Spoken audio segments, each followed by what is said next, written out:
probably got like very high pressure right here, right? And then nothing, no action going on up here. So we talked about this briefly yesterday, is that when I look at breathing, when we look at what typically was thought of, and I always screw this up and don't hold me to this. So usually external intercostals were thought of as inhaling muscles, and internal intercostals were usually always thought of as exhaling muscles. But what we find is that, the newer stuff, I'll send a link to you guys, but it's a Detroit study, but it's really good. Basically, the closer we get to the spine, the more inhaling the intercostals are. The further we get out from the spine, the more exhaling the intercostals are, and that's at the sternum, and that's at the rib cage posteriorly. So this area here is a very cool area. It's, posterior mediastinum stuff. So let me see you take air in through your nose. Don't change anything. Kind of change the same way you were breathing before. In through your nose, out through your mouth.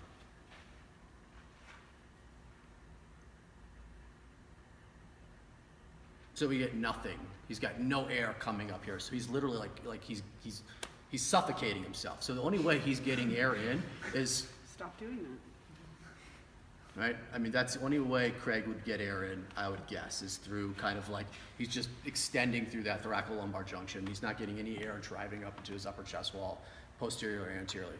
So, we can see a lot of shoulder limitation stuff just because of that, because the scapula. I can tell you he does. Yeah, all right. So like we've got what happens, what's the thoracic spine supposed to do when I take air in through my nose? Retract back. It's supposed to kyphose, right? It's supposed to increase the kyphosis.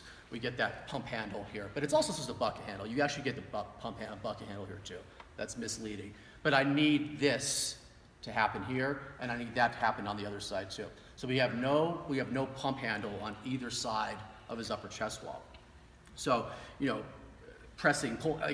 pressure distribution is going to be askew, and the scapula is going to go into positions because of that.